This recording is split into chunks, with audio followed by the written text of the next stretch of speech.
Belum belum sempurna.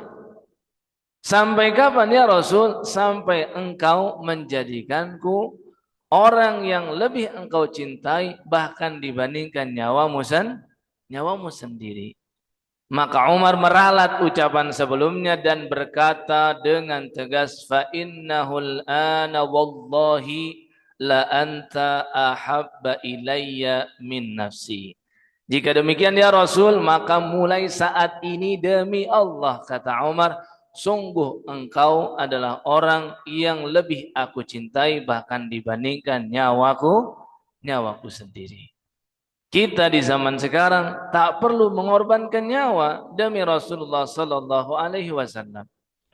Beliau sudah wafat, kita tidak ikut dalam perjuangan beliau menyebarkan syariat Allah. Kita tidak hadir dan tidak ada andil dalam perang Badar, dalam perang Uhud, perang Khandaq, perang Khaybar dan perang-perang yang lain. Kita tidak pernah dibaiat oleh Nabi seperti para sahabat, baik baiat Aqabah 1, Aqabah yang kedua.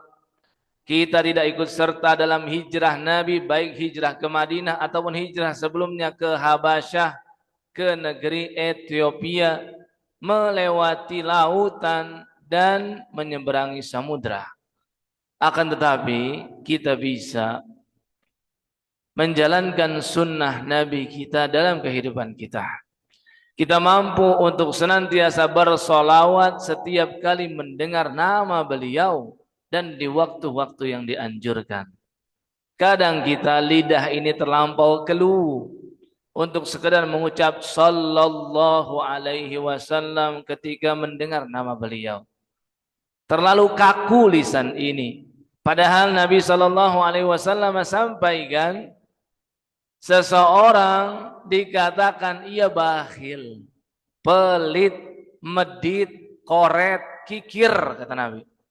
Al-bakhilu man zukirtu indah, seseorang yang jika namaku disebutkan di sisinya falam yusalli alayya, dan ia tak sudi untuk bersalawat kepadaku.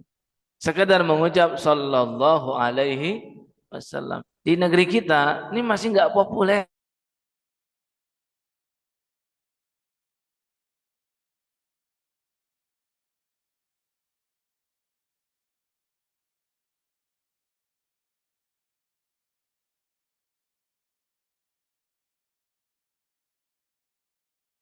Dengarkan, kata Nabi, al-bakhil, seseorang dikatakan ia bakhil. Bukan sekadar yang tidak memberikan uluran tangan, tidak memberikan bantuan berat untuk bersedekah. Ada yang lebih bakhil dari mereka-mereka itu. Yaitu yang lebih bakhil adalah man dzukirtu indah, seseorang yang mengaku umat Nabi, disebut nama Nabi di sisinya, falam yusalli alayya, dan dia tidak bersolawat kepadaku sallallahu alaihi wasallam. Mudah-mudahan dengan kita bersolawat pada beliau, dengan kita menjalankan sunnah beliau, mencintai beliau melebihi segala sesuatu yang kita punya, mudah-mudahan semua ini menjadikan kita berhak mendapatkan syafaat beliau di yaumil qiyamah nanti. Amin ya rabbal alamin. Jamaah salat subuh yang dirahmati oleh Allah Subhanahu wa taala, di bulan yang baru, di tahun yang baru. Ini adalah hari ketiga dari bulan Muharram dan tahun 1447 Hijrah. Hari Ahad, ya. Jadi ini Ahad yang pertama untuk bulan Hijriah kita dan Ahad yang kelima ya untuk tahun Masehi kita, bulan Juni. Nah, ada baiknya di bulan yang baru, di tahun yang baru, kita ini memiliki resolusi baru. Di antaranya adalah kita ingin ibadah kita semakin sesuai dengan Nabi kita sallallahu alaihi wasallam. Sangat mengkhawatirkan jika kita mengaku cinta pada Nabi, tapi kita jauh dari sunnah beliau. Ya, sekedar mengklaim cinta pada Nabi itu mudah. Setiap orang bisa mengklaim, tapi klaim cinta itu butuh pembuktian. Maka pembuktiannya adalah kita mengikuti apa yang beliau contohkan. meneladani apa yang pernah beliau lakukan. Karena Allah Azza wa Jalla menjadikan Nabi kita ini sebagai suri tauladan. Laqad kana lakum fi Rasulillahi uswatun hasanah. Sungguh telah ada pada diri Nabi kita sallallahu alaihi wasallam uswatun hasanah. Suri tauladan yang baik. Bahkan di firman Allah yang lain, jika kita mau menelitinya, membukanya, di surat Ali Imran, surat yang ketiga, ayat 31, Allah Subhanahu wa taala berfirman, "Qul in kuntum tuhibbunallaha fattabi'uni yuhibbukumullahu wa yaghfir lakum dzunubakum. Wallahu ghafurur rahim." Katakanlah wahai Muhammad kepada umatmu, in kuntum tuhibbunallah, jika kalian mencintai Allah. Fattabi'uni, jalannya cuma satu, yaitu ikuti sunnah Rasulullah sallallahu alaihi wasallam. Enggak ada jalan yang lain. Enggak ada jalan pintas. Pokoknya ikuti sunnah Nabi. Kalau kita mengikuti sunnah beliau, maka langsung berbalik. Yang tadinya kita ingin mendapat cinta Allah lewat menjalankan sunnah Nabi, langsung Allah deklarasikan di kalimat berikutnya, yuhibbukumullahu wa yaghfir lakum dzunubakum. Cinta kita enggak bertepuk sebelah tangan. Allah langsung balas, yuhibbukumullah. Niscaya Allah akan mencintai kalian. Dan kalau sudah Allah cinta pada hambanya, apa yang terjadi di antara dampaknya adalah yuhibbukumullahu wa yaghfir lakum dzunubakum. Allah ampuni dosa-dosa kita. Jika Allah sudah cinta pada hambanya, Allah meridhoi hambanya, maka Allah mengampuni dosa hamba tersebut, melipat gandakan pahala dari setiap amal yang ia kerjakan. Allah tidak menjamin hidupnya akan mudah di dunia, tapi Allah jamin jika ia bertakwa terus kepada Allah, kemudahan akan datang dari Allah. Kan orang yang bertakwa itu bukan yang nggak punya masalah, betul Bapak Ibu? Justru dalam pandangan kami, orang yang paling banyak masalah itu orang yang paling bertakwa. Karena apa? Karena ujian itu selaras dengan ketinggian iman seseorang. Makin tinggi imannya, makin tinggi takwanya, maka makin berat ujiannya. Dan Nabi kita banyak sekali ujiannya. Kalau kita nggak berharap ujian di hidup di dunia ini, ya berarti menanti saja di akhirat. Itu pun di akhirat banyak ujiannya. Yang nggak ada ujiannya adalah hanya ahli surga saja. Oleh sebab itu Allah menguji kita sejauh mana kita mengikuti sunnah Rasulullah Sallallahu Alaihi Wasallam. Dan dari sekian amal-amal yang Nabi berikan contoh kepada kita, maka kita sepakat amal yang terbaik setelah kita bertauhid kepada Allah adalah yang namanya sholat. Dan sholat ini sejarahnya panjang sekali. Bukan hanya dikerjakan oleh Nabi kita Sallallahu Alaihi Wasallam. Sholat ini dikerjakan oleh para Nabi dan Rasul terdahulu. Bapaknya para Nabi, siapa beliau? Nabi Ibrahim, sang Khalilullah, kekasihnya Allah. Beliau berdoa kepada Allah. Dan doa ini begitu agung sampai Allah abadikan di surat yang sesuai dengan namanya, surat Ibrahim. Surat keberapa Bapak Ibu? Surat ke-14, ayat yang ke-40. Allah berfirman tentang doa Nabi Ibrahim ini, Rabbi ja'alni muqimas sholati wa min dzurriyyati.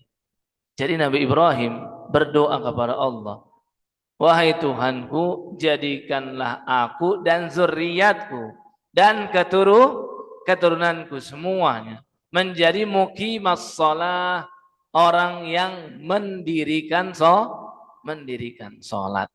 Pertanda Nabi Ibrahim itu mengerjakan salat. Bahkan beliau berharap termasuk orang yang mendirikan, bukan sekedar melakukan salat. Karena ternyata orang yang sering melakukan salat dan rutin mengerjakannya pun belum tentu dia selamat. Buktinya apa? Allah mengecam fawailul lil musall. Ternyata ada loh orang-orang salat yang dikecam oleh Allah. Diancam dengan wailun. Wailun itu ada dua makna. Makna umum yang artinya kebinasaan, kecelakaan, kematian. Orang Arab biasa menggunakan kata wailun untuk ancaman kepada orang lain. Tapi kata sahabat Ibnu Abbas radhiyallahu taala anhuma, wailun itu memiliki makna yang khusus. Di neraka jahanam terdapat jurang atau jubbun, yusamma wailan. Dia disebut dengan wailun. Yang mana neraka jahanam setiap hari meminta perlindungan kepada Allah dari jurang tersebut. Ya, itu kutipan yang kami ambil dalam tafsir Imam Ibnu Katsir dari sahabat Ibnu Abbas radhiyallahu taala anhuma. Dan jika seorang sahabat sudah bicara tentang yang gaib, maka bisa dipastikan 100% mereka memperolehnya dari Rasulullah SAW. Karena nggak ada yang tahu gaib. Bahkan Nabi kita saja sebenarnya tidak tahu gaib kecuali dari wahyu dari Allah. Kalau nggak dapat wahyu, Nabi juga tidak tahu. Maka secara umum Nabi kita tuh tidak tahu yang gaib. Kadang lucu melihat orang-orang sekarang ya. Kadang melihat abad 21 ini, kita melihat bisa bertebaran di internet, di YouTube, ya, sosok pemuka agama sok-sok tahu tentang yang gaib. Oh, ada yang dia dalam ceramahnya mengarang bebas. Apa karangan bebasnya? Katanya setiap hari bisa mi'raj ke langit. Naik ke atas langit 70 kali sehari. Masya Allah. 70 kali. Sedangkan Nabi kita aja seumur hidup cuma satu kali. Ada yang berkata kepada jamaahnya bahwasannya ini cincin dari Nabi. Jamaah heran. Gimana bisa dapat dari Nabi? Saya peroleh semalam mimpi ketemu Rasulullah sallallahu alaihi wasallam. Dalam mimpi Nabi mengijazahkan dan memberikan cincin ini pada saya. Bangun saya dari tidur, cincin sudah terpakai di jari saya. Katanya begitu. Ya. Kemudian apa? Siapa yang ingin dapat berkah cincin dari Nabi ini, ya kan? Maka dibukalah penawaran pertama, 1 juta. Ada yang 2 juta, ada yang 3 juta, 4 juta, 5 juta. Kajian berakhir dengan lelang cincin berharga 5 juta. Modal dari Tanah Abang 50.000 paling. Ya, lumayan tuh. Jadi 5 juta rupiah. Ya. Ada yang berkata bahwasannya jika seorang yang soleh dan dia masih berada di garis keturunan Nabi Muhammad sallallahu alaihi wasallam, muncul ke dunia pertama kali, lahir maksudnya, maka malaikat atid diliburkan tugasnya oleh Allah. Katanya begitu. Uniknya dia siapa? Sok tahu tentang yang gaib. Bahkan ada yang sampai menjamin katanya. Kalau nanti di alam barzakh ditanya man rabbuka, sebut saja nama saya katanya. Atau nama Kiai Fulan, atau nama Tuan Guru Fulan, atau nama Habib Fulan, atau nama siapalah. Sebut saja, ditanya man rabbuka, dijawab kayak begitu. Kira-kira munkar nakir gimana Bapak Ibu? Sedangkan hadis sahihnya kata Nabi SAW, ya, ketika ditanya man rabbuka, dia tidak bisa menjawab. Wa man nabiyyuka, siapa nabimu, dia nggak bisa jawab juga. Wa madinuka, dan apa agamamu. Dalam riwayat lain malaikat munkar memberikan slide gambar tentang Nabi Muhammad SAW dan ditanya, wa ma hadzal rajulul ladzi bu'itsa fikum. Siapa nih laki-laki yang telah diutus di tengah kamu? Sosok Nabi diperlihatkan dan dia nggak bisa jawab. Apa kata Nabi SAW? Munkar dan nakir akan memalunya. Ya, yang mana palu ini jika dipukulkan kepada gunung, gunung itu sirna seperti debu yang bertebaran. Gimana kalau dipukulkan sama manusia? Dan ini jangan ditanya man rabbuka, siapa Tuhanmu? Jawabnya manusia lagi ya. Ya, kemudian katanya apa? Bakal lewat kalau sudah menyebut nama orang tersebut katanya. Nah, ini kan seseorang yang sok-sok tahu tentang yang gaib. Padahal Allah alimal ghaibi wasyahadah, yang maha tahu yang gaib maupun yang nampak. Jika Allah memang menginformasikan kepada hambanya tentang yang gaib, maka lewat wahyu.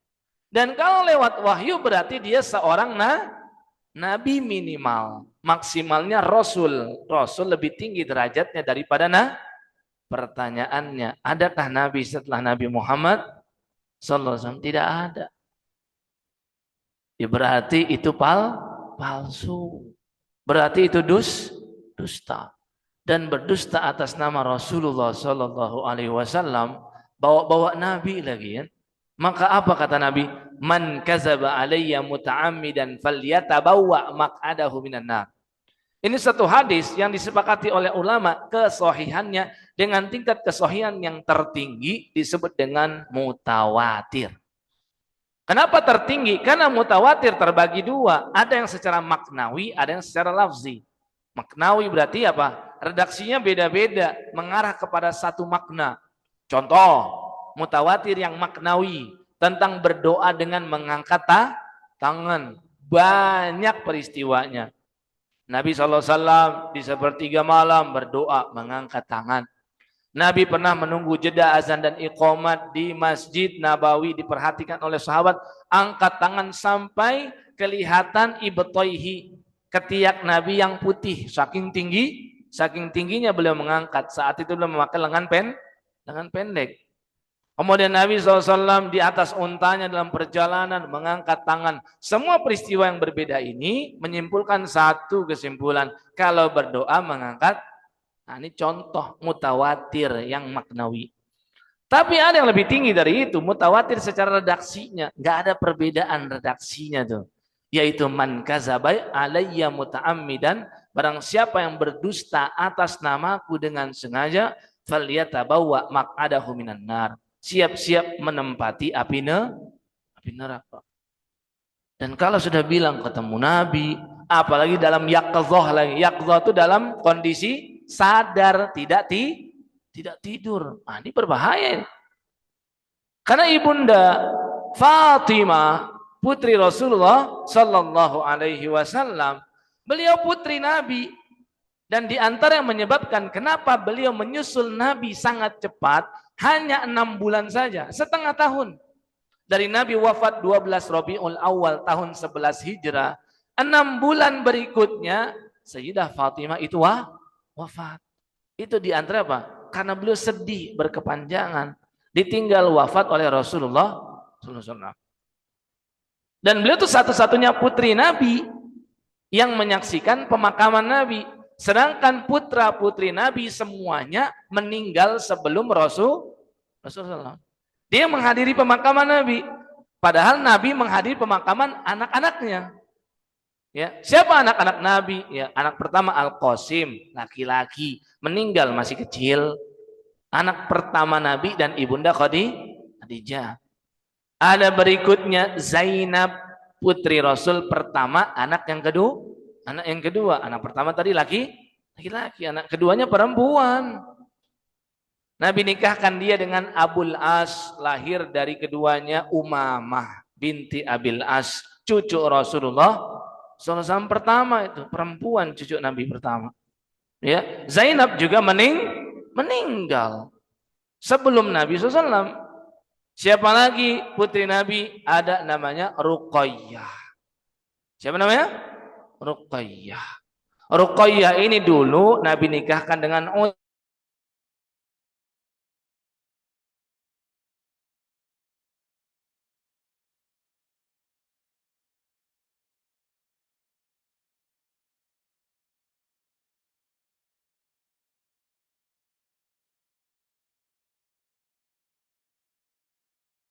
Utbah, anaknya menceraikan putri Nabi SAW. Alhamdulillah, kebiasaan orang Arab itu adalah nikah dari kecil, tapi cuma akad, belum belum satu rumah, belum satu atap. Maka Ruqayyah dicerai, jadi janda, jadi single, tapi bukan single mom, belum jadi mom dia, belum jadi single mom dia masih gadis tuh, ya. Nabi nikahkan akhirnya dengan Utsman bin Affan. Tapi setelah peristiwa perang Badar, Ruqayyah bahkan sebelum meninggal beliau sakit. Dan ini yang menyebabkan Utsman tidak ikut dalam perang Badar. Salah satu sahabat Nabi yang dijamin masuk surga tanpa hisab, tanpa azab, di antara 10 sahabat yang dijamin surga, ada satu orang yang gak ikut perang Badar ternyata. Namanya Kenapa? Dia punya proyek besar. Diperintahkan oleh Nabi untuk mengurus istrinya yang sakit. Dan Nabi tegaskan ternyata bapak-bapak nih terutama, ya, mengurus istri yang sakit pahalanya setara dengan jihad Kenapa para suami sering nuntut istrinya untuk ngurus dirinya kalau sakit, tapi kalau istrinya sakit cuek, nggak peka suaminya. Ini terjadi banyak di rumah tangga kaum muslimin tuh, ya kan? Padahal dulu Utsman disuruh ngurusin istrinya Ruqayyah. Dan dalam peristiwa perang Badar, ketika Nabi ya dengan sahabat membaiat, jadi baiat itu berulang-ulang.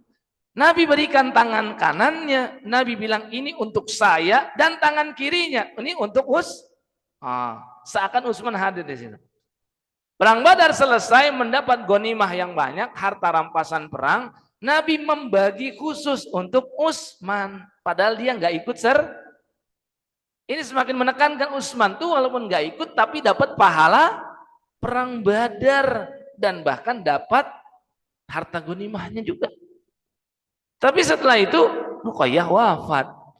Terus akhirnya apa? Nabi nikahkan putrinya yang lain, namanya Ummu Kulsum juga dulu adalah ya mantunya Abu Lahab dari adiknya Utbah. Kalau tadi Utbah bin Abi Lahab, ini adiknya Utaibah. Nikah sama siapa? Sama Ummu Kulsum. Dan sama setelah Tabbat Yada dicerai oleh Utaibah. Dan sama juga dalam kondisi gadis. Karena baru akadnya doang. Belum satu rumah, belum satu atap. Belum tinggal bersama suami istri. Itu udah umum di kalangan orang Arab dulu. Maka Nabi nikahkanlah si Ummu Kulsum ini dengan Utsman juga. Ya, dan meninggal juga di tahun ke-8 Hijriah. Meninggal, Al-Qasim meninggal, Zainab meninggal. Siapa lagi tadi? Ruqayyah meninggal. Siapa lagi? Ummu Kulsum meninggal. Ada anak Nabi namanya Abdullah yang disebut At-Tahir. Kenapa At-Tahir? Karena Tahir itu maknanya suci. Karena Abdullah ini lahirnya setelah Muhammad dilantik menjadi Rasulullah. Nah, ini berarti anak laki-laki kedua nih. Meninggal juga waktu masih kecil. Ya, kemudian perempuan lagi namanya Fatimah. Terus kemudian ada lagi anak laki-laki satu lagi, tapi dari rahim yang berbeda. Kalau 6 ini semua dari rahim Ibunda Khadijah, ada satu laki-laki anak Nabi, siapa? Ibrahim namanya. Bukan dari rahim Ibunda Khadijah, dari rahim wanita Mesir. Siapa namanya? Maryah Al-Qibtiyah. Ya, jadi total anak Nabi berapa? 7. Semuanya 6-6-nya meninggal dan Nabi hadir di pemakaman mereka. Tapi Fatimah seorang saja yang menghadiri pemakaman ayahnya Rasulullah.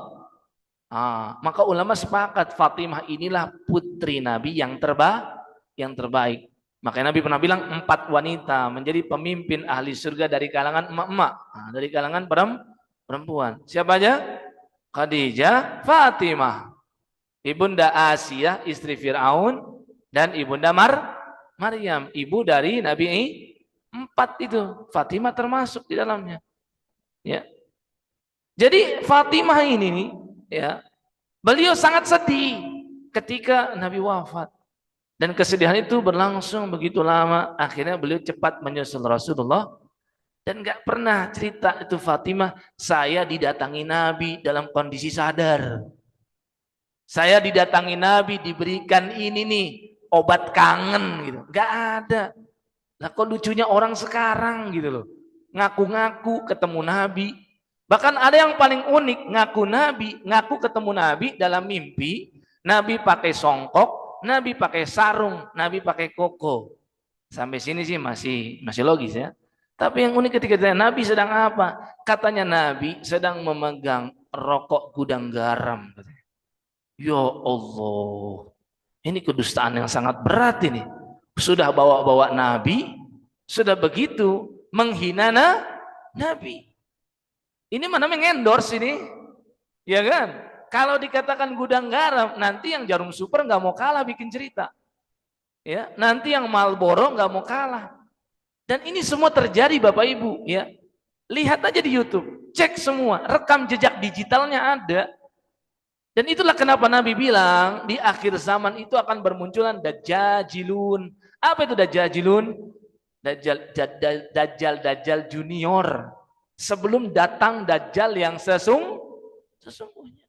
Dan ini ujian buat kita semua. Kalau nggak lulus ujian pada dajjal yang junior, gimana mau lulus ujian yang dajjal senior yang sesungguhnya? Ada yang ngaku tahu ini ujian apa enggak pakai ritual tangtong. Kalau diundang di tempat kami, Bu, ya, bisa nggak nurunin hujan di tempat ini? Oh dia cek dulu, Google dulu tuh. Oh di tempat itu bakal ada kemungkinan turun hujan nggak? Kalau kemarau, oh, dia bilang apa? Saya dapat panggilan di tempat lain. Padahal alasan doang. Ya. Dan itu banyak yang membenarkan sikap dan ritual begitu. Ada asapnya, ada yang dibakar, ada ketokan berapa, ada keliling berapa kali. Ini ritual ibadah. Pertanyaannya, ada enggak ritual ibadah kayak begini diajarkan oleh Rasulullah? Yang ada kan sholat istisqa mintahu, jangan begitu. Tapi banyak muslimin percaya. Dan kalau mereka nggak lulus di ujian yang ini, gimana nanti kalau ketemu dajjal yang yang kata Nabi, dajjal datang ke sebuah perkampungan, memerintahkan mereka beriman kepadanya. Mereka menolak, dajjal nggak ambil pusing, dia keluar dari tempat tersebut, tapi dalam kondisi semua harta benda penduduk tersebut mengikuti dajjal di belakang melayang-layang. Coba menyaksikan itu. Dajjal datang ke perkampungan yang tanahnya tandus. Dajjal dengan menjentikan jarinya turun hujan. Dengan izin siapa? Izin Allah. Karena memang Allah hendak menguji manusia akhir zaman saat itu. Bukan dengan izinnya Dajjal. Memang Allah kasih Dajjal begitu. Sebagai ujian bagi manusia akhir zaman. Kalau yang begini nggak lulus, gimana nanti ngelihat Dajjal yang segitu kerennya? Bisa melakukan apapun pada alam semesta. Bahkan Dajjal melewati sebuah tanah dengan menjentikan jarinya dan berkata, ukhruj, keluarlah. Keluar itu logam mulia, mineral mulia, emas, perak dari perut bumi, keluar begitu aja. Ya. Ini semua adalah ujian. Nah, kalau ujiannya sudah begitu banyak dan semakin ke sini kita lihat masyarakat kita semakin ke sono nih.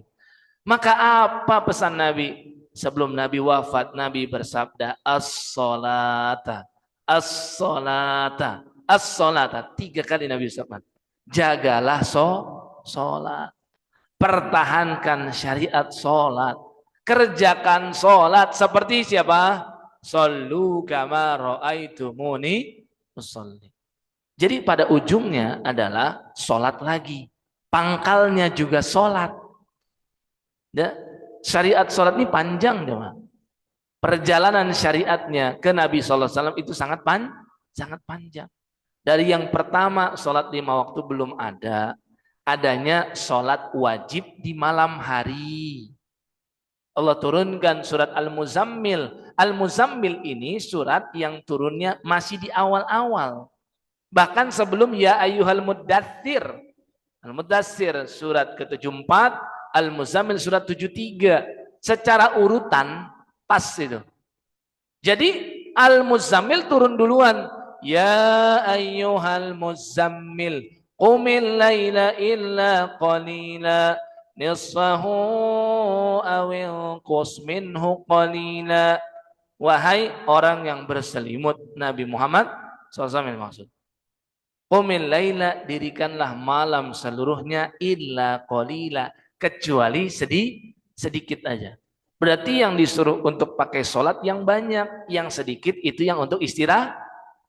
Dikasih rekomendasi dari Allah, nisfahu awin qus minhu qalila. Kau bisa pakai setengah malammu atau dikurangi sedikit. Setengah malam itu berapa Bapak Ibu? Setengah malam itu berapa? Kita isya jam berapa? Jam 7 kurang lebih. Subuh kita sekarang lagi mundur 4.40 misalkan.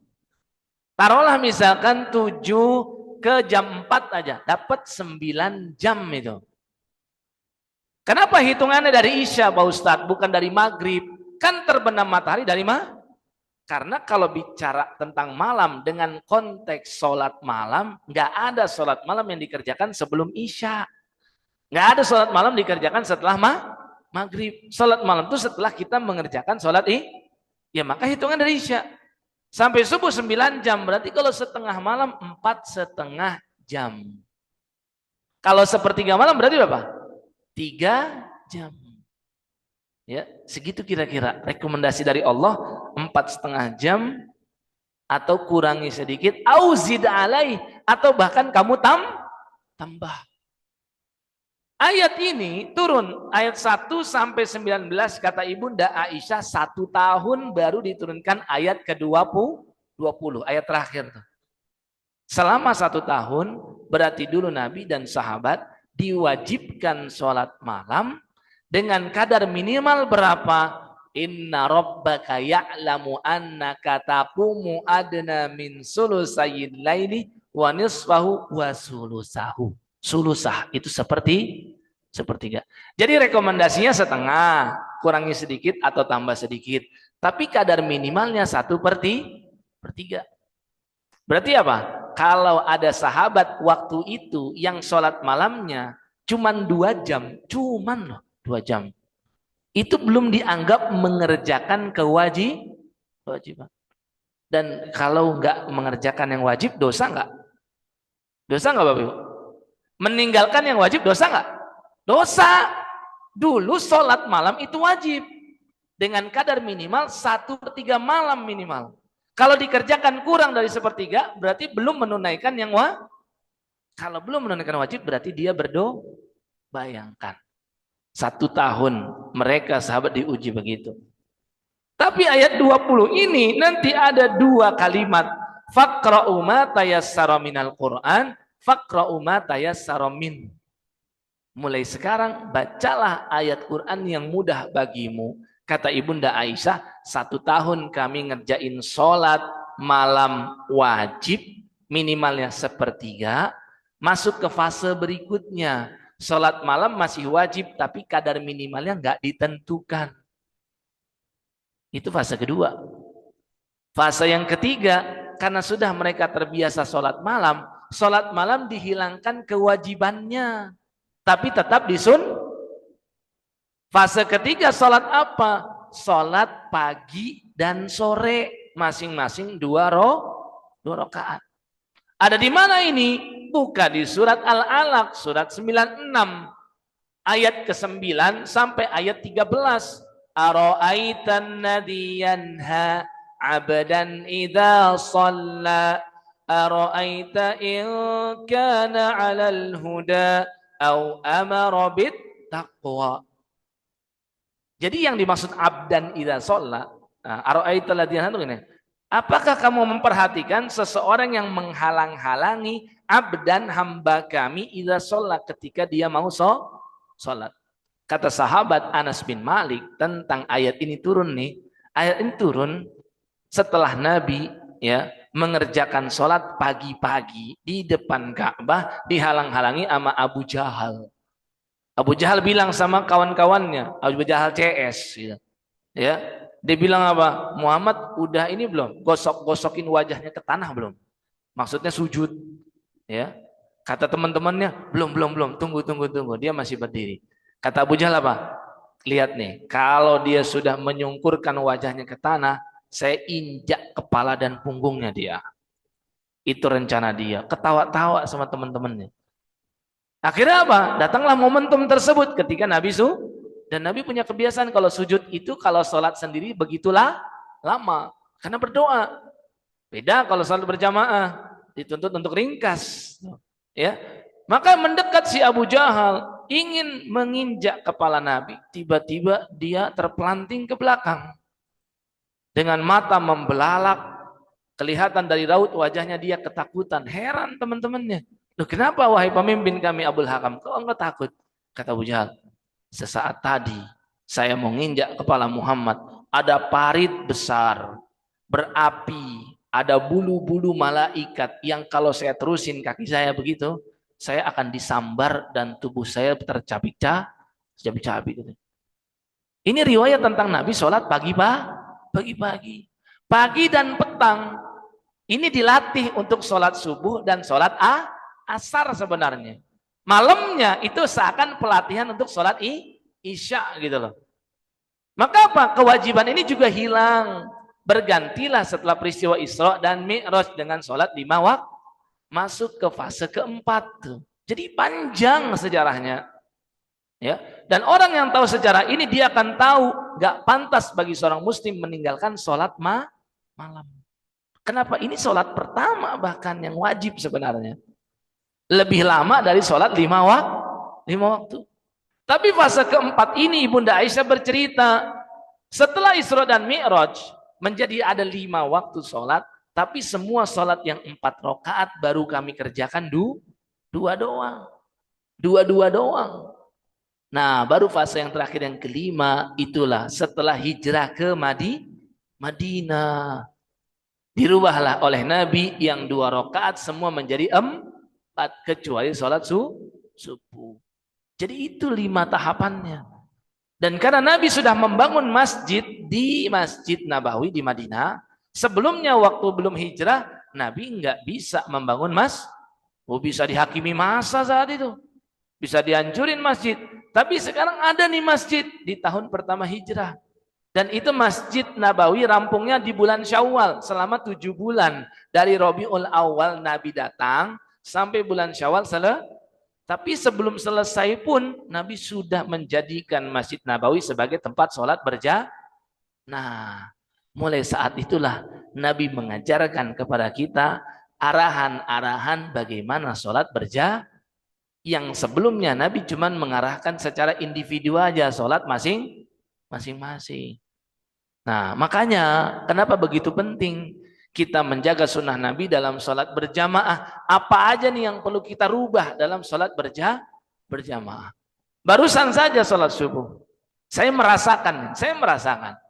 Ada di antara jamaah itu yang tumak ninahnya tidak tepat dalam sholat berjamaah. Mungkin dia merasa karena biasa tumak ninah ketika sholat sendiri. Padahal kalau sholat sendiri tumak ninahnya durasinya beda ketika dengan sholat berjamaah. Nah, mungkin inilah koreksian pertama nih yang perlu kita rubah dalam sholat berjamaah. Tentang tumak ninah. Tumak ninah itu rukun bukan? Rukun sholat. Apa bukti dia adalah rukun yang mana nggak boleh ditinggalkan? Ya. Ada sahabat Nabi bernama Khalad bin Rafi'. Khalad masuk ke masjid. Nabi sedang i'tikaf di masjid. Karena ada Nabi dia ngucapin salam, Nabi balas salamnya, terus dia sholat. Ternyata sholatnya cepet banget. Kalau kami suka istilahkan ini sholat versi proklamasi yang diselesaikan dalam tempo yang singkatnya nih. Maka selesai dia pamit sama Nabi. Tapi Nabi bilang apa? Sebentar, ya. Irji', coba kamu balik lagi ke tempatmu. Fasolli, ulangi lagi sholatmu. Fa innaka lam tusolli. Karena kamu tuh belum dianggap sholat oleh Allah. Sholat dia yang kedua kali. Dan ini diulang sebanyak tiga kali. Kholat ini heran dan bingung. Ya udah akhirnya nyerah dia. Minta ajarin sama Nabi sholat yang benar. Ternyata Nabi mengajarkan itu tumakninah. Apa kata Nabi SAW? Fa'idha sholaita. Kalau kamu mau sholat fakabbir. Kamu bertakbiratul ihram dulu. Summa qra' ma tayassara ma'aka minal Qur'an. Kemudian kamu baca surat Al-Fatihah. Sumarka. Dari sini kita tahu ya, Nabi cuma ngajarin sholat yang penting sah. Ya, istilahnya sholat paket hemat lah gitu. Yang penting kamu sah dulu. Karena kamu ini diajarinnya perlu bertahap. Buktinya apa? Nabi nggak ngajarin doa iftitah. Dan ini semakin menunjukkan doa iftitah itu yang kalau ditinggalkan sholat tetap sah. Nabi juga nggak mengajarkan baca surat selain Al-Fatihah doang.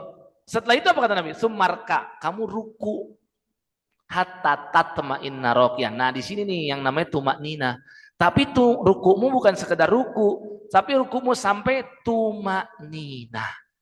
Sumarfa, kemudian kamu bangkit badanmu hatta ta'tadila qa'iman, sampai kamu i'tidal lurus badanmu. Kemudian apa? Summasjud hatta tatma'inna sajidan. Kemudian kamu sujud sampai sujudmu tumakni. Sumarfa hatta tatma'inna jalisan. Kemudian kamu duduk antara dua sujud sampai dudukmu itu tumakni. Selalu Nabi kaitkan dengan tumakninah. Tapi menariknya Nabi nggak ngajarin bacaan apa saat itu. Berarti menunjukkan apa? Rukuknya, gerakannya itu, tumakninahnya itu adalah rukun. Tapi bacaannya bukan rukun. Sujud, gerakan sujudnya jauh lebih penting daripada bacaan sujudnya. Tapi di kita malah lebih peduli dengan bacaan sujudnya daripada membenarkan sujudnya yang masih salah. Padahal gerakan sujudnya itu rukun sholat. Yang kalau hilang, maka sholatnya tidak sah. Tapi bacaan sujud itu bukan rukun. Kenapa ya Nabi nggak ngajarin kepada kholat? Dan nggak mungkin Nabi meninggalkan pengajaran di saat dibutuh. Karena nanti syariat ini akan sempurna ketika Nabi wafat. Ketika Nabi biarkan, ini pertanda berarti masih bisa ditolerir. Tapi ketika Nabi suruh kamu harus tumakninah, berarti si sahabat itu kholat itu tahu, oh berarti tadi saya sholat kecepatan. Pertanyaannya adalah, di setiap bulan Ramadan, di negeri kita ini ada yang sholat taraweh 23 rakaat tapi cuma 8 menit, Pak. 8 menit. Anda cek di YouTube itu. Ini bukan ujaran kebencian ya, ini nyata fakta ini. Ini banjir fakta nih kita nih. Tsunami fakta kata orang gitu. Ya. Dan fakta itu kadang kejam gitu, nggak bisa pilih-pilih. Emang begitu nyatanya. Dan uniknya ketika diwawancarai, ya, mereka bilang apa? Sebenarnya idealnya 5 menit. Cuman kata dia, ya, udah berusaha cepat, ya ternyata 8 menit juga. Dia kecewa. Pengennya 5 menit padahal. Iya, tapi akhirnya apa daya, udah coba dipercepat, akhirnya 8 menit. Bayangin 23. Bisa nggak kita membuat rata-rata tuh? Berarti setiap satu kali sholat, 1 menit pun nggak sampai. Makanya benar pasti ada kamera itu, ya, direkam itu, dia baca Bismillahirrahmanirrahim, udah sampai dolin aja. Al-Fatihah dibaca 7 ayat. Ya. Ada ini, semua ulama sepakat loh. Fatihah berapa ayat? 7. Sepakat loh ijma. Kenapa? Di surat Al-Hijr, surat 15 itu memang ada ayatnya, ayat 87. Allah menyebutkan walaqad atainaka sab'an minal masani. 7 ayat yang diulang-ulang. Itu namanya 7 ayat loh. Ya. Dan baik yang mensirkan basmalah maupun yang menjaharkan sama-sama 7. Jangan dikira yang mensirkan enggak 7 jumlahnya. 7 dia. Nanti bedanya di bagian penomoran ayat. Ketika yang membaca basmalah jahr menghitung ayat pertama Bismillahirrahmanirrahim. Dan ayat ke-7 panjang siratal ladina an'amta alaihim ghairil maghdubi alaihim waladdallin. Berarti 7 ayat pas. Maka yang mensirkan juga sama. 7 juga. Cuman penomorannya dari alhamdulillah ayat pertama, Ayat ke-6-nya itu siratal ladzina an'amta alaihim. Itu ayat ke-6. Ghairil maghdubi alaihim waladdallin, itu ayat yang ke-7. Sama 7 ayat juga. Ya. Jadi ini harus dibaca. Kalau enggak ya berarti tidak memenuhi rukun, yaitu membaca surat Al-Fatihah. Kalau enggak ada rukunnya, berarti sholatnya tidak. Nah, jadi tumaknina itu penting. Nah, tumaknina dijelaskan oleh sahabat Barra bin Azib kalau sedang berjamaah. Yaitu apa kata Barra? Tatkala Nabi i'tidal, kami i'tidal bersama dengan beliau. Berdiri ini. Nah, ini kita ilustrasikan berdiri semua. Terus kata Barra apa? Lam yahni ahadun minna zahrahu hatta yaqa'an nabiyyu sajidan summa nasjudu. Yang artinya ketika kami berdiri nggak ada satupun di antara kami yang berani bergerak. Ancang-ancang aja nggak berani. Menundukkan punggungnya nggak berani sampai kami memastikan Nabi sudah sujud. Dengan sempurna barulah kami mengikuti sujud. Salat subuh tadi aja, ya, ketika saya i'tidal, saya Allahu Akbar mau sujud, belum lagi sampai saya untuk menyentuh tanah dahi, sudah ada yang mulai mengikuti. Sebenarnya kalau mengikuti hadis ini perlu dirubah sikap ini. Kenapa? Kata Barra, kami nggak berani ngikutin, nggak berani ancang-ancang sampai Nabi itu sudah sujud sempurna, barulah kami mengikuti. Sehingga durasi tumaknina salat berjamaah bagaimana? Durasinya adalah sampai imam ke gerakan berikutnya. Makanya nggak bisa kita tentukan intervalnya berapa menit, nggak bisa, berapa bacaan nggak bisa, karena tergantung imam. Kadang imam pas lagi sujudnya lama, betul nggak? Maka walaupun 5 menit sujudnya, 7 menit bahkan, maka kita belum dianggap tumaknina. Sampai kapan? Sampai imamnya duduk antara 2 sujud dan sudah duduk benar. Baru kita diizinkan mengikuti. Itu contoh untuk tumaknina dalam sholat berjamaah. Maka barang siapa yang suka membarengi imam atau balapan sama imam. Yang kedua, nunda-nunda ngikutin imam. Yang ketiga adalah mendahului imam. Maka 3 kriteria ini sudah dikatakan menyelisihi imam. Nah, ini satu contoh ya. Kita ada tanya jawab? Hah? Ada? Ya, mau kita langsung tanya jawab sekarang atau kita lanjut dulu? Hah? Lanjut dulu ya. Satu poin yang sudah kita dapat, hal yang perlu kita rubah dalam sholat berjamaah, tumakninah penting. Dan kenapa ini kami awalkan? Karena di semua gerakan nanti melekat padanya yang namanya sujud tumakninah. Duduk antara 2 sujud tumakninah lagi. Sujud yang kedua kali tumakninah lagi. Ruku tumakninah lagi. Dan kalau ini hilang, berarti sujudnya juga hilang. Belum dianggap sujud gitu maksudnya. Kalau tumakninah hilang dalam ruku, berarti belum dianggap ruku. Nah, mari dengarkan ancaman dari Nabi SAW. Dalam Musnad Imam Ahmad dari jalur sahabat Abu Hurairah radhiyallahu anhu, Nabi bersabda begini, Innar rajula la yusalli sittina sanatan wa ma tuqbalu lahu salatun. La'allahu yutimmu ruku' wa la yutimmu sujud. Sungguh ada seseorang dari umatku, dia ngerjain sholat 60 tahun. Tapi wa ma tuqbalu lahu salatun. Satu pun sholatnya nggak ada yang diterima sama Allah. 60 tahun Ibu. Berapa banyak tuh? Coba kita hitung. Sehari 5 kali. Sepekan berapa? 7 kali 5 berapa? 35. Kita panjangkan lagi itu ya menjadi 1 bulan. Berarti berapa? 150. 150 kali kan 12 bulan. Dapat berapa? 1.800 kali sholat. 1.800 itu baru 1 tahun. Sekarang kata Nabi 60 dikalikan lagi 60. Dapat di angka nggak kurang dari 108.000 kali. Berarti 100.000 kali sholat lebih. Dan yang menyedihkannya dari 100.000 lebih ini dia sholat, satu pun nggak ada yang coba. Terus Nabi kasih tahu clue-nya nih. La'allahu yutimmu ruku' wa la yutimmu sujud. Gara-gara ketika ruku dia sempurna, tapi pas sujud dia tak nah, artinya apa? Pas ruku dia tumakninah, sujudnya enggak. Nah, makanya kenapa kami awalkan tentang tumakninah? Karena tumakninah ini melekat pada semua gerakan sholat.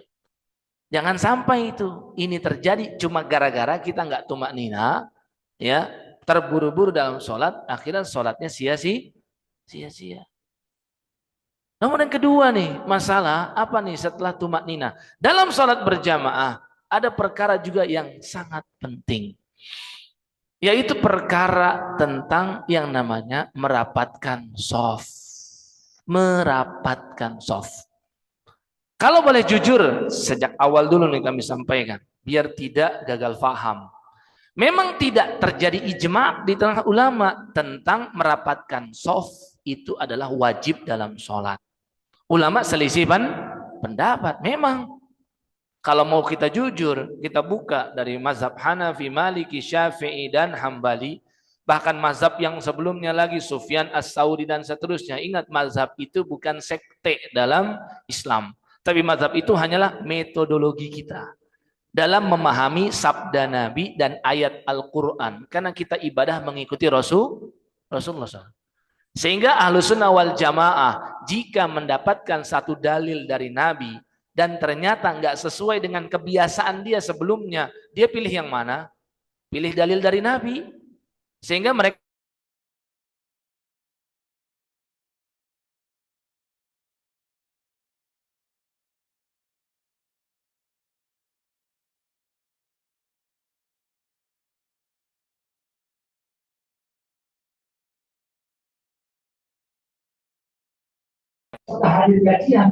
sedikit banyaknya akan merubah sikap-sikap kita sebelumnya. Pasti itu. Karena tuntutan menuntut ilmu begitu. Ketika ilmu bertambah, ada sesuatu hal yang tidak dia ketahui sebelumnya, pasti ini memberikan perubahan pada sikap yang sebelumnya. Ya. Nah, jadi merapatkan shaf memang menurut jumhur ini amalan yang hukumnya sunnah. Sebagian seperti ulama Hanabilah mengatakan wajib. Tapi jamaah sekalian, cukuplah dengan alasan yang kami kemukakan ini menunjukkan betapa pentingnya merapatkan shaf. Yang pertama, Nabi bersabda, "Man wasala shaffan wasalahullah." Siapa yang menyambung shaf, maka Allah sambung rahmat untuk dia. Pertanyaannya, kita mau dapat rahmat dari Allah enggak? Kita mau enggak terputus rahmat dari Allah? Maka Nabi bersabda, "Waman qata'a shaffan qata'ahullah." Dan siapa yang memutus shaf, tidak mau menyambungnya, maka Allah putus rahmat dari orang itu. Satu tuh. Kalau kita memang setiap hari inginnya dapat rahmat dari Allah, dan dengan rahmat Allah dosa diampuni, dengan rahmat Allah kita masuk surga, dengan rahmat Allah pahala dilipat ganda, dengan rahmat Allah kita diberikan apa yang kita minta kepada Allah waktu di dunia. Yang kedua, cukuplah ini menunjukkan pentingnya merapatkan shaf, terlepas dari sunnahkah hukumnya atau wajib ketika apa? Kata sahabat Anas bin Malik, setiap sebelum sholat Nabi itu ngecek shaf. Bukan cuma dengan lisan, sawu sufufakum fa inna taswiyatas sufufi min tamamis, bukan cuma itu. Atau aqimu sufufakum wala takhtalifu. Enggak cukup sampai situ. Tapi kata Anas apa? Nabi menyisir shaf. Kalau di kita udah qomat. Imam berpesan, pesannya agak panjang aja, mungkin udah ada yang batuk-batuk di belakang. Ngasih kode. Bahkan ada yang mungkin teriak-teriak, udah ada sholat, ada yang begitu. Padahal Nabi nggak cuma itu, beliau menyisiri shaf. Sampai kata Anas bin Malik apa? Nabi menemukan ada celah kecil di salah satu shaf jamaahnya. Kemudian Nabi tepuk-tepuk pundak orang tersebut dengan akrab. Kayak ibarat kalau kita, mas, rapetin mas, gitu kan. Sampai begitu Nabi. Dengan perbuatan Nabi lakukan. Itu poin kedua. Poin yang ketiga, Nabi juga mengatakan apa? Wala takhtalifu fatakhtalifa qulubukum. Jangan sampai soft kita ini berbeda-beda, ada yang lebih maju, ada yang lebih mundur. Ada yang rapat, ada yang enggak. Kenapa? Fatakhtalifa qulubukum. Dampaknya dalam kehidupan keseharian kita, hati kita ini tercerai. Makanya kenapa kita tuh susah disatukan tuh ini nih sebenarnya. Kita nggak ambil bagian untuk merapatkan soft. Alasan ketiga, ketika soft kita nggak rapat, nggak sama, nggak lurus, maka berdampak ukhuwah Islamiyah kita pecah. Pertanyaannya, wajib nggak tuh untuk menjaga ukhuwah? Wajib nggak? Ini nih alasan yang paling kuat yang dipakai ulama Hanabilah. Kenapa mereka berpendapat merapatkan soft itu wajib? Karena kalau nggak dirapatkan berarti kita memecah belah umat. Tuh. Yang keempat, alasan berikutnya, Nabi pernah mengatakan ketika soft itu ada celahnya, Nabi bilang apa? Ada syaiton yang menempatinya. Yuqalu lahu khonzab. Dan nama setannya sampai Nabi sebut yaitu khonzab. Khonzab. Ini jangan pernah namain anak kita khonzab ya. Itu nama setan itu. Jarang banget Nabi menyebutkan nama setan gitu, di-spill namanya itu jarang sekali. Nabi bilang yuqalu khonzab. Dan apa tupoksi khonzab ini? Tupoksinya kata Nabi 3 hal. Yang pertama, bikin kita ingat yang lain selain bacaan sholat. Ya. Yang kedua, bikin kita lupa rokaat atau mungkin pas lagi ini.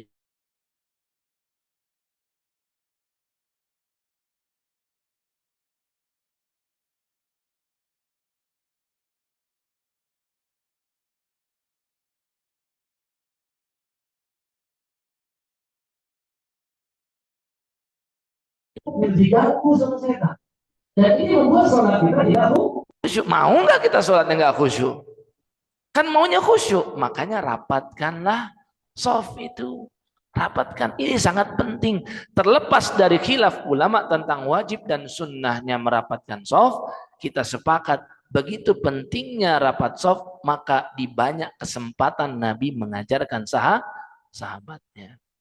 Ya. 2 ini coba kita jaga. 1 bulan lagi kita ketemu dalam kajian, pasti ada terasa perubahan dalam sholat berjamaah.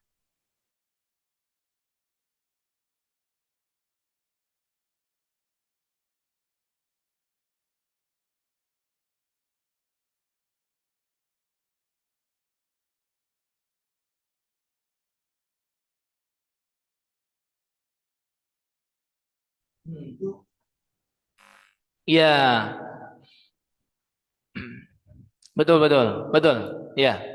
Jadi yang pertama, sebelum kita menyikapi tentang ada bolong-bolong atau ada celah di sisi kita, kita harus ingat posisi kita di mana kan gitu.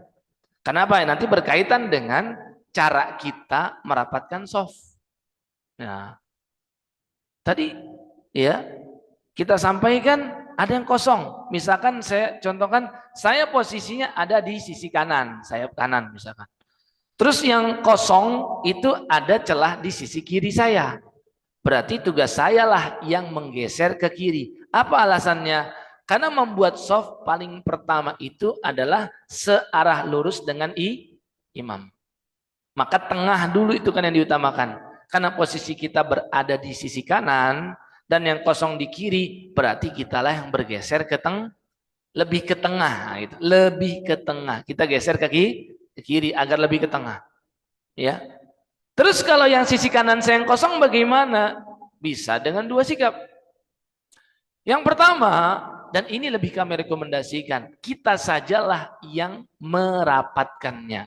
Sehingga membuat kita berkorban untuk space kaki kita lebih lebar. Apa alasannya? Ya mengingat di masyarakat kita, merapatkan soft ini masih sesuatu yang nggak dianggap penting. Bahkan ada beberapa doktrin di masyarakat bahwasannya merapatkan soft itu yang penting pundak-pundaknya yang nempel, kakinya tidak perlu. Bahkan ada doktrin yang lebih parah katanya. Ini ada di YouTube, dicek aja. Seorang yang dianggap tokoh agama, ya, ketika ada kekosongan dan Nabi bilang ada setan, dia bilang Alhamdulillah kalau setan mau ikut kita sholat. Coba bayangin. Dia bilang kalau memang dengan adanya celah itu adanya setan, alhamdulillah nggak perlu repot kita ngajak Islam setan. Setan sudah sholat. Coba bayangin kalau ucapan dan tutur kata ini dikeluarkan ketika Nabi hidup, coba. Nabi berpesan, tolong rapatkan softnya. Dia ada yang nyeletuk. Alhamdulillah ya Rasul kalau setan mau ikut kita sholat. Coba. Pertanyaannya, turun ayat nggak kira-kira dengan sikap kayak gini? Pertanyaannya, gimana sikap Umar bin Khattab? Apa dia minta izin, ya Rasul saya penggal ini kepala orang munafik ini? Karena dulu dikenal di zaman sahabat, kalau Nabi berkata begini dan ada yang mendebatnya, ada yang offense sangat keras kepada Nabi, itu pertanda dia munafik. Dan nifaknya bukan nifak kecil. Kan munafik itu ada nifak asghar, itu ringan. Ada yang nifak akbar. Sama seperti kufur asghar, kufur akbar, syirik akbar, syirik yang semua asghar tadi itu, baik nifak asghar, kufur asghar, syirik asghar, itu enggak mengeluarkan seseorang dari agama Tapi kalau sudah yang akbar, baik nifak akbar, syirik akbar, kufur akbar, itu mengeluarkan seseorang dari agama Islam. Sehingga syahadatnya sudah batal tuh. Ini berani ngomong begitu. Ya, hanya kenapa? Sentimen terhadap beberapa kelompok yang enggak dia sukai. Kan kelompok ini suka merapatkan soft. Nah, ini masalah nih. Ya. Maka kalau misalkan yang tadi kita contohkan, kita ada di kanan tuh. Tapi di masyarakat Indonesia, mungkin kalau kita ajak dia begini, dia malah nanya, "Kenapa, Pak?" Gitu nanti. Salat dia batal. Ya kan? Kalau di Timur Tengah, di Arab, di Mesir, di Tunisia, di banyak tempat yang mana mereka tahu pentingnya rapat soft. Kalau ada celah di kanan kita dan seharusnya dialah yang mendekat pada kita, mah enak. Kita bisa dengan isyarat begini aja, atau kita ajak pundaknya begini dan dia mau. Karena tahu, oh iya, dia sadar diri, dia nih yang harusnya meratan soft. Tapi kalau di masyarakat kita begini kan ditepak satu mungkin sih, ya, atau diinjak kaki kita dua, atau dia malah nanya, "Kenapa Pak?" Ya, sholatnya batal nggak? Batal. Karena saya dulu aja pernah begini di sebuah masjid, saya biasa kajian di situ ya. Maka sikap-sikap saya ini kan saya berasa berpotensi besar akan diikuti karena rutin kita kajian di situ. Sholat selesai, ada seorang ojol datang belakangan, sholat dia sendiri, ya, karena pakai jaket hijau, dugaan kuat saya ojol nih kan. Terus datang orang berikutnya, masih menetes-netes bekas wudhu. Dia sholat, dia ngambil posisi kiri. Berarti kan dia mau jadi makmum nih. Harusnya di posisi mana? Kanan imam kan, dia di kiri. Ya, karena ini masjid yang saya biasa pengajian, sikap saya pasti kan akan kuatlah dipandang oleh masyarakat. Maka saya dekati dua orang tuh. Ya. Orang yang pertama sudah 1 rakaat lebih, orang yang kedua kan datang belakangan tuh kan. Nah, saya dekati, saya dengan isyarat jari saya, satu di yang kiri saya begini kan, satu tangan saya yang kanan, saya geser dia supaya ke kanan. Karena kata Nabi, "Man ra'a minkum munkaran falyughayyirhu biyadihi." Kalau melihat ada sesuatu yang salah, kita rubah dengan tangan kita. Tangan ini bisa bermakna orang yang punya kuasa, maka dia buat aturan. Atau seseorang yang di lapangan dia bisa merubah dengan tangan secara langsung. Saya begitu kan. Ketika saya geser dia malah nanya, "Ada apa Pak?" Kata, "Ya Allah, batal lah sholat dia." Karena dia ngomong, ya kan? Nah yang unik saya bilang, "Oh Bapak sebelah kanan Pak, sholat berjamaah sebelah kanan." Karena kita ngobrol padahal pelan juga. Orang yang tadi pertama sholat akhirnya, "Ada apaan ya?" Katanya gitu. Batal lah dua-duanya tuh. Di kita begitu, masih belum paham tentang fikih sholat. Makanya ya, walaupun sikap kedua kita ajak dia geser, tapi menurut saya lebih pilih kalau di Indonesia ini kita aja deh yang lebarin.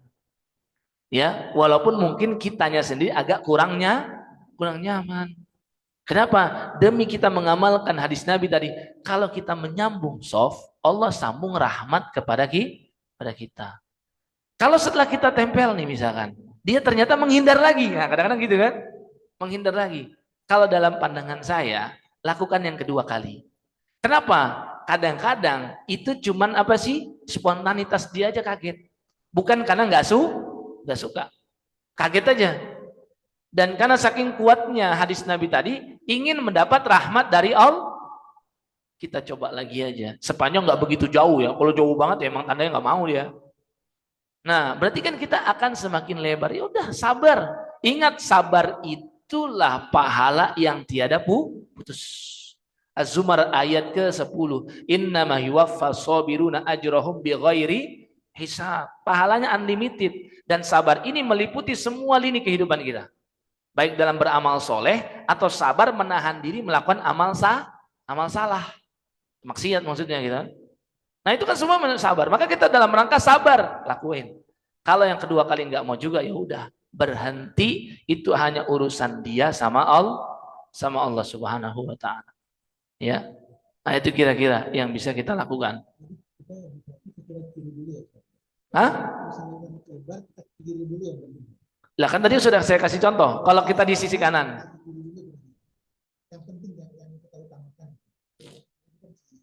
Iya, kalau di sisi kanan ya begitu. Karena kan beda lagi kalau kita di sisi kiri kan gitu. Ah.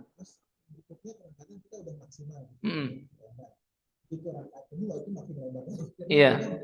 Ya, ya berarti ingat lagi posisi kita ada di kanan, ya kan? Dan kita lebih untuk ke tengah. Ya berarti kita lebih mendekat yang ke kiri kita. Gitu. Ya. Dan itu udah urusan dia sama Allah Subhanahu wa taala. Tapi kalau kita lagi ada di kiri, ya berarti kita ke kanan. Ya, dan ingat jangan juga ketika kita berada di belakang saf kedua dan di tengah, itu kita anggap lebih baik daripada di pojokan tapi lebih depan. Yang lebih depan itu tetap lebih baik walaupun kita di pojokan. Nah, daripada di tengah tapi di belakangnya gitu. Ya. Ada yang lain? Tafadhol. Imam itu tidak melihat soft jamaahnya, ya. makmumnya, langsung dia takbiratul ihram itu. Oh. Gimana Ustaz? Iya. Kalau pertanyaannya mempengaruhi saat sholat atau enggak, tidak. Kalau pertanyaannya, ya. Kalau pertanyaannya pembatal sholat juga tidak. Di antara pembatal sholat itu kalau imam enggak berpesan sama makmum. Tapi ini salah satu pengkhianatan dari seorang imam. Perbuatan yang tidak sepantasnya. Makanya kenapa imam itu ada fit and proper testnya. Penting sekali. Ya, Nabi bilang yang paling utama menjadi imam itu yang paling menguasai Al-Quran. Orang bilang yang paling bagus bacaan. Sebenarnya kurang tepat. Mungkin berangkat dari dia menerjemahkan letterlek tentang Qori'ul Quran. Qori itu kan dari kata kiroah ya. Kiroah itu artinya membaca. Makanya ada namanya surat Iqra. Nah, bacalah kan begitu. Cuman yang kurang difahami oleh orang-orang ini adalah bahwasannya di zaman Nabi penyematan ya gelar qori itu bukan orang yang sekedar bisa baca. Buktinya apa? Pertama, mereka kalau baca Quran langsung dikoreksi oleh Rasulullah. Sehingga sudah bisa dipastikan dia nggak sekedar hafal, tapi bacaannya sesuai dengan tajwid. Beda dengan sekarang.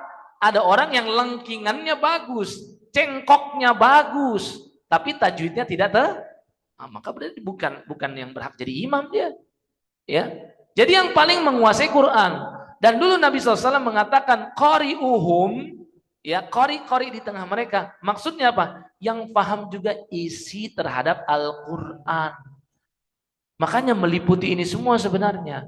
Kalau di jamaah Masjid Al-Wahyu ada seseorang yang dia itu bacaan Qur'annya tepat tajwidnya, ngerti isi Al-Quran, walaupun nggak semuanya lah dia kuasai, paling dia di atas daripada jamaah yang lain lah.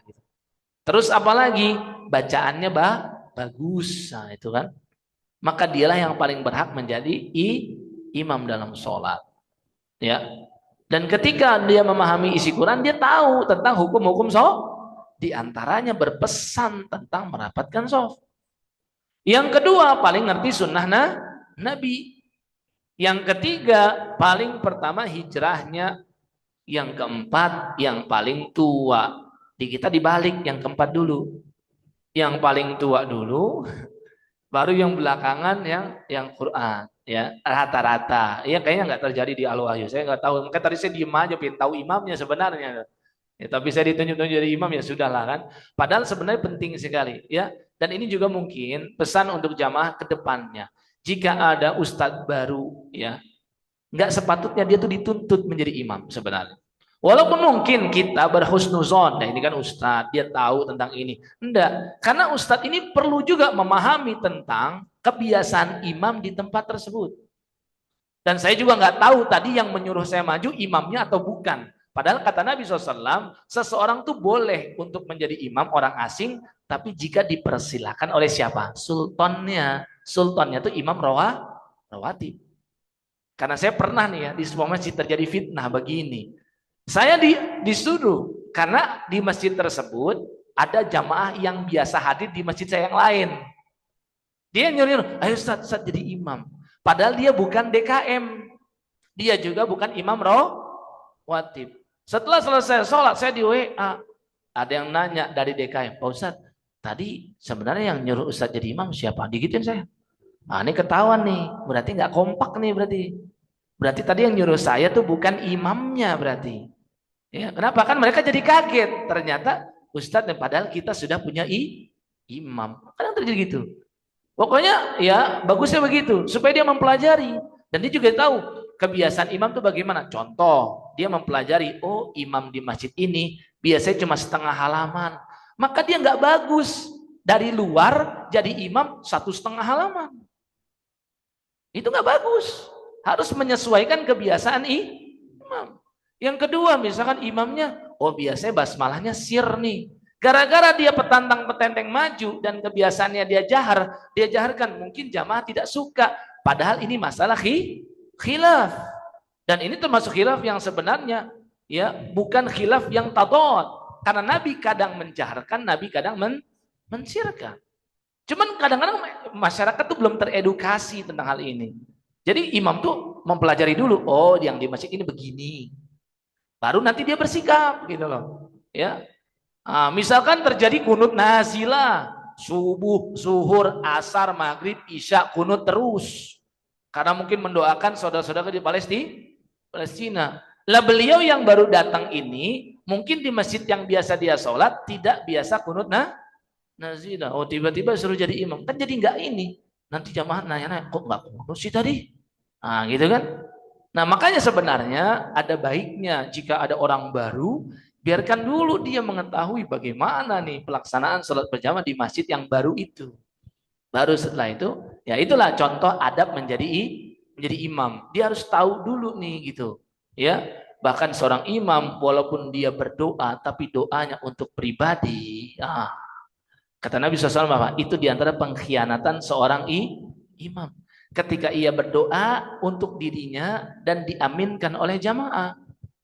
Bisa mungkin dalam sholat tarawih, sholat sunnah witir, di akhir witir melakukan kunut witir. Tapi dia mengucap Rabbighfirli wali walidayya, itu pengkhianatan tuh.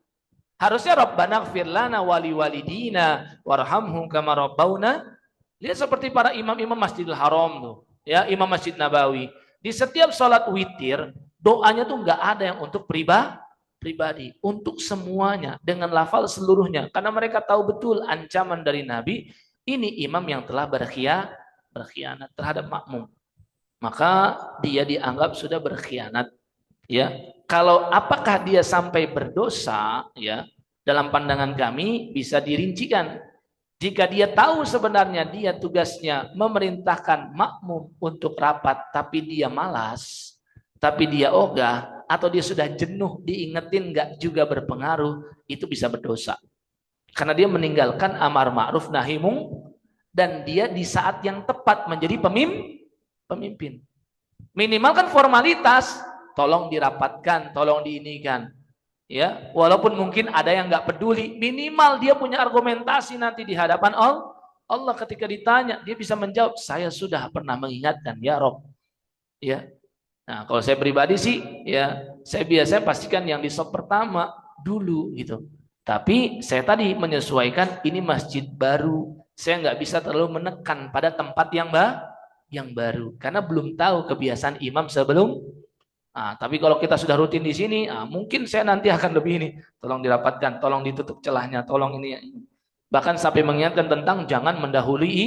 Oh, itu penting juga itu, penting sekali itu, ya. Wallahu a'lam bishawab.